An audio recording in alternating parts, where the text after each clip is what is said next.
Mwanafunzi mwingine wa chuo kikuu cha Jaramogi Oginga Odinga amevumbua mbinu ya kuzalisha umeme akitumia kinyesi cha binadamu. Na Mulindi Keri ameandaa taarifa ifuatayo akiwa Siaya. Katika kijiji cha Lela, Nyamonye, kaunti ya Siaya, tunakutana na Vincent Odero, mwanafunzi wa chuo kikuu aliyevumbua mbinu ya kuzalisha umeme akitumia kinyesi cha binadamu. Odero mwenye umri wa miaka 20 anasema alikuwa na ari ya kuzalisha kawi tangu akiwa katika shule ya chekechea.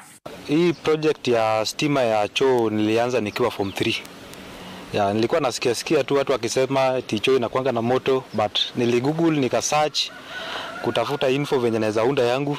Sasa ndio nikagundua kwamba ndani ya choo kwa hizo uchafu kuna some heat. Ndio nikaanza kujiuliza heat ni form of energy. Sasa naweza ibadilisha aje from heat energy to electrical energy. Sasa hapo ndo nikakuja na thermocouple. Si hata thermocouple is a heat sensitive device. Haina jina bado because I'm the first person to make it.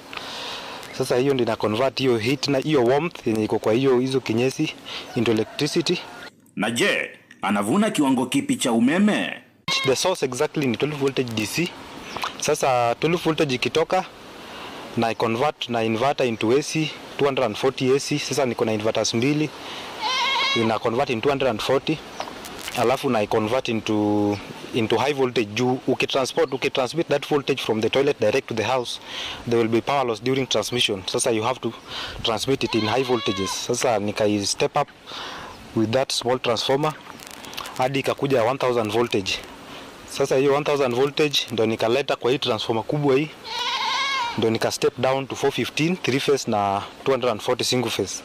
Sasa hapo ndo nika select phase moja yellow hapa kwa hii nyumba yangu, the red phase kwa jikoni, yellow phase kwa nyumba. Hii transformer kwa sasa hii yenye iko hapa inaweza power 7 homes. Wenye wanatumia light applications kama lighting na kucharge peke yake. Odero anasema anatumia vyuma vikukuu kama malighafi ya ziada. Material ni scrap tu, naunganisha tu mawaya zimetumika na KPLC zikabaki hapo, naunganisha and then na haribu tu vitu zingine. Some things ni vitu zingine huwezi nunua kwa duka.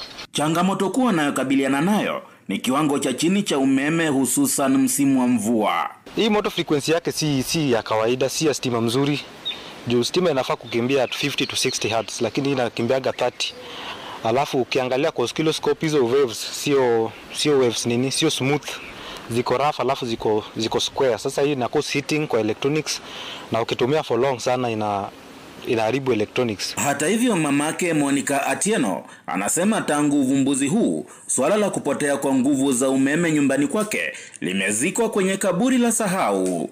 Tumeshukuru sana, tumefurahi nyumbani, hatununui sola, mambo ya daylight hatujui, sisi tunaenda na tunatengeneza stima hapa. Uvumbuzi huu wa Vincent Odero ni afueni kwa jamii yake, kwani hawategemei popote kupata umeme ila mavi haya ya kale. Mulindi Keri, runinga ya Citizen, Nyamonye kwenye